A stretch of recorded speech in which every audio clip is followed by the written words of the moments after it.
وَمَا أَرْسَلْنَاكَ إِلَّا رَحْمَةً لِلْعَالَمِينَ. Mengingat mati itu mendatangkan hikmah yang banyak. Hal itu menimbulkan rasa gelisah atas negeri yang fana ini, lalu mengarah kepada negeri yang abadi pada setiap detiknya. Selain itu, bahwa manusia itu tidak terlepas dari dua keadaan, sempit atau lapang, nikmat atau bencana. Sebagaimana saya jelaskan tadi ya, ada sehat, ada sakit, ada muda, ada tua, selalu berpasang-pasangan, ada malam, ada siang, pasti itu. Kalau kita faham ini, maka kita akan bisa melalui. Kalau kita sakit, oh dulu saya pernah sehat. Ya. Kalau kita tua, oh dulu saya pernah muda. Kalau kita lemah, dulu saya pernah kuat dan seterusnya. Kata beliau di sini, jika dia dalam keadaan sempit dan sedang mendapat bencana, maka dengan mengingat mati, menjadikannya terasa ringan menghadapinya. Karena tahu bahwa hal itu tidak akan kekal. Seberat apapun penyakit kita, tidak akan kekal. Mati selesai. Kita lihat ada orang kena kanker, tumor, segala macam. Mungkin banyak sekali obat-obatan lagi disuplai masuk ke dalam tubuhnya. Begitu dia meninggal, dicabut semua. Ya. Jasad itu pun tidak ada. Bahkan pernah ada diadakan penelitian orang yang dalam jasadnya banyak sekali masalah penyakit. Begitu dia meninggal, dicek, tidak ada penyakit itu. Sudah nggak ada lagi di jasadnya, sudah hilang dengan kematiannya. Dia mengatakan karena tahu bahwa hal itu tidak akan kekal dan bahwa mati lebih berat daripada semua itu. Atau jika dia dalam keadaan nikmat, tadi kalau dalam keadaan bencana, dan sedang mendapat kelapangan, maka mengingat mati itu akan mencegahnya dari kesombongan atau keterbedayaan terhadapnya. Karena ingat bahwa semua itu bisa terputus darinya. Betapa indahnya untaian penyair yang mengatakan ingatlah mati, pemutus kelezatan dan bersiaplah. Tiada kamu berdaya, kapan saja dia pasti tiba. Semua orang berpendapat bahwa kematian tidak mengenal usia, waktu maupun penyakit tertentu. Jadi Bapak Ibu sekalian jangan berpikir nanti kita masuk ICU baru mati, enggak. Itu sering setan bisikin ya. Oh kita masih sehat, kita lalai. Pikirannya nanti oh karena ada kerabat yang masuk ICU, kemudian toh juga ada yang masih sembuh. Ada juga yang sudah meninggal. Enggak, mati bisa terjadi kapan saja. Ada orang lagi duduk mati, lagi tidur mati, ada orang lagi jalan mati. Enggak bisa kita menilai seperti itu karena kalau nanti sakit baru mati, semua orang sehat memang bisa lalai. Tapi enggak. Ya. Sekarang saya tanya Bapak Ibu sekalian, mana lebih banyak orang yang di rumah sakit atau orang yang di pinggir jalan? Berarti orang sakit sedikit atau banyak? Sedikit sebenarnya. Terbukti kamar-kamar di rumah sakit, walaupun penuh semua, kalau kita keluar di pinggir jalan lebih banyak orang yang jalan, berarti lebih banyak orang yang sehat. Gitu kan? Lebih banyak orang yang lapar atau orang yang kenyang, lebih banyak seluruh dunia. Orang yang kenyang, orang lapar sebagian wilayah saja. Ya kan gitu. Misalnya kita dengar kelaparan terjadi di wilayah Afrika di sini misalnya. Tapi mayoritas wilayah Afrika enggak lapar. Mereka kenyang, mereka makan, gitu kan. Jadi sebenarnya yang terjadi seperti berubah cobaan itu lebih sedikit dan biasanya memang lebih cepat dibandingkan dengan kenikmatan yang ada. Misal kita 365 hari sehat, 1 tahun nggak pernah sakit. Tahun depan Allah coba dengan flu seminggu. Kalau kita mau bicara adil, mestinya setahun sakit, setahun sehat, setahun sakit. Tapi selalu saja cobaan itu sebenarnya lebih ringan daripada atau dia lebih sedikit ya daripada nikmat yang sedang ada. Kata beliau, semua orang berpendapat bahwa kematian itu tidak mengenal usia, waktu maupun penyakit tertentu. Hal itu agar siapapun selalu waspada dan bersiap-siap menghadapinya, kapan saja dan bagaimanapun juga. Untuk itu, ada seorang soleh selalu menyeru di malam hari di atas pagar sebuah kota, ayo pulang, ayo pulang. Di sini terjemahkan ayo berangkat, gitu ya. Setelah dia meninggal, wali kota daerah itu merasa kehilangan suaranya. Maka dia menanyakan kemana perginya orang itu. Seseorang yang lain menjawab dia telah meninggal. Maka berkatalah wali kota itu, maka keberangkatan pun menjemputnya dalam keadaan sadar dan siap siaga. Itulah kesiapan penuh tertata, tiada lalai akan cita. Ya, jadi ini sering dibahasakan kalau orang Arab dengan pepatah-pepatah ya, syair-syair, maka seperti itu. Ini terjemahan syair. Kalau ditulis dalam bentuk tulisan miring seperti ini, itu berarti terjemahan dari syair. Jadi orang ini, ada orang di Irak selalu setiap malam, kalau dalam kisah yang saya ketahui mirip seperti ini, setiap malam dia selalu keliling dari kalau pulang sholat isya dari rumahnya dari masjid menuju ke rumahnya, dia selalu bilang, "Hai muslimin, ingatlah hari pulang, ingatlah hari pulang." Begitu saja terus. Ingatlah hari pulang sampai dia pulang ke rumahnya. Besok malam begitu lagi. Terus orang-orang sekitar dari masjid ke rumahnya sudah dengar, sampai wali kota pun tahu. Tersebar beritanya kalau ada satu orang sering ucapin itu. Dan sering kali wali kota wilayah itu kalau malam sholat isya bersama-sama dari masjid lalu mengikuti dari belakang, merenungi kata-katanya orang ini. Ingatlah hari pulang, ingatlah hari pulang. Ya. Dan dia sendiri yang menjabarkan dengan fikirannya. Ini yang dimaksud adalah kematian.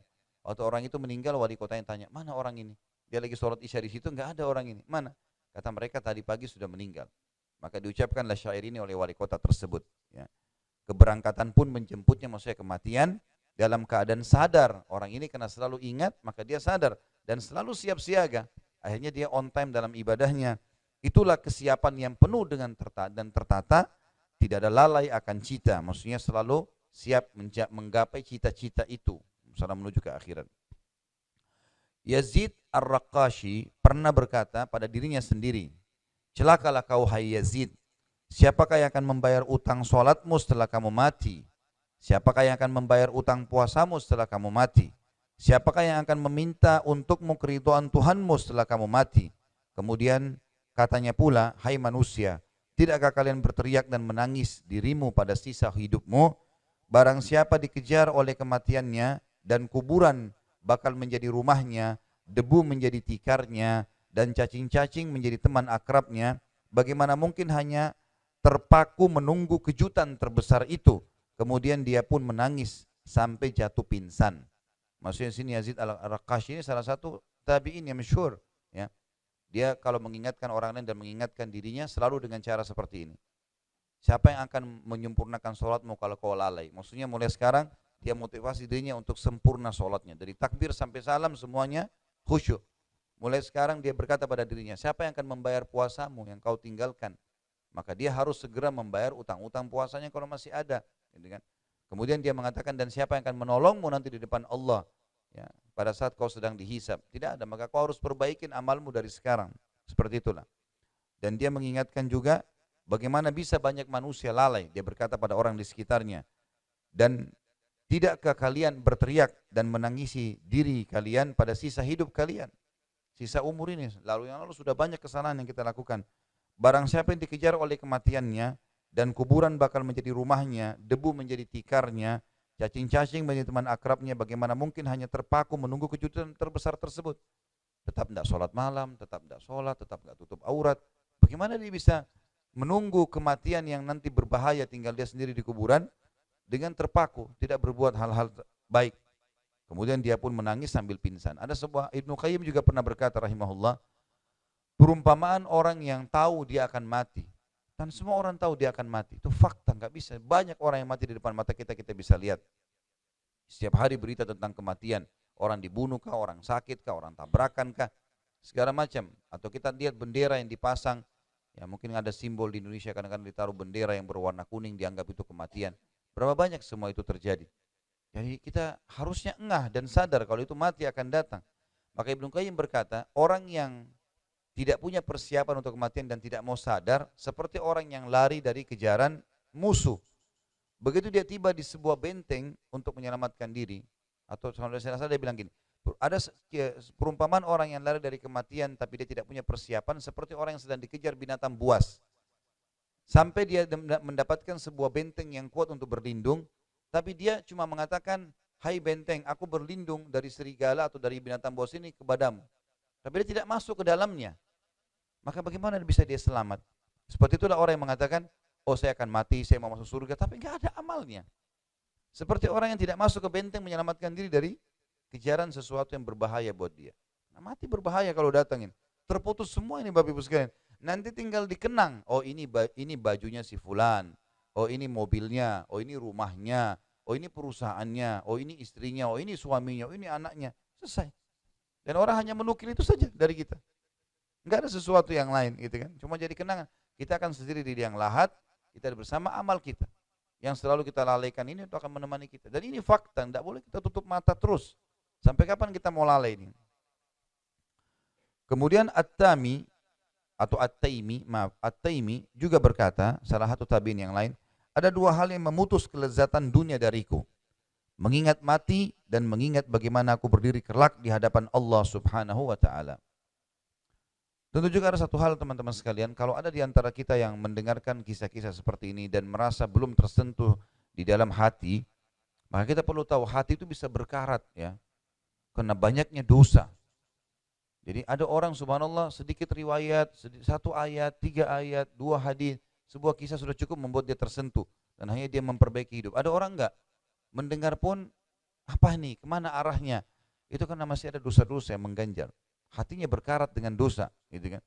Dan kata Nabi SAW, hati itu bisa berkarat dan obatnya adalah membaca Al-Quran. Berkarat kita tahu besi kalau berkarat jadi kotor dan menjadi serbuk, lama-lama bolong kan gitu. Seperti itulah hati manusia. Jadi kalau ada bapak ibu yang mendengar kisah-kisah tentang seperti ini, perkataan-perkataan yang mutiara-mutiara yang kayak tadi luar biasa gitu kan, tidak tersentuh juga, perbanyak istighfar kepada Allah. Karena memang berarti ada yang mengganjal dari dosa-dosa sehingga kita tidak engah dengan itu.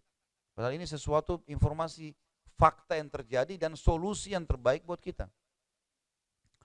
Begitu pula Umar bin Abdul Aziz rahimahullah, salah satu khalifah Umayyah yang masyhur yang hidup tahun 99 sampai 101 Hijriah, pernah mengumpulkan para ulama. Mereka saling mengingatkan mati, kiamat dan akhirat.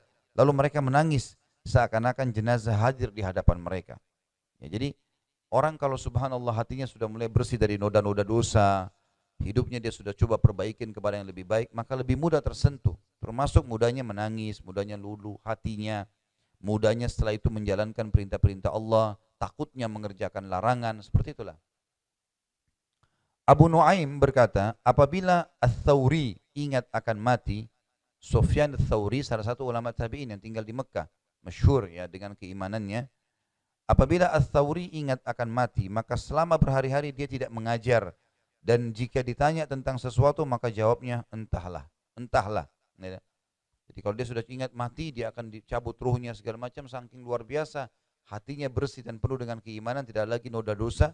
Maka dia meninggalkan majelis taklimnya, kemudian dia fokus untuk lebih banyak ya beristighfar, bertobat kepada Allah, dan kalau ditanya dia mengatakan entahlah, jangan tanyain sekarang. Gitu. Asbat berkata, pernah ada seseorang yang disebut-sebut namanya di sisi Nabi SAW dan memujinya. Maka Nabi SAW bertanya, bagaimana cara dia mengingat mati? Tidak satupun menjawab. Beliau bersabda, dia tidak seperti yang kalian katakan.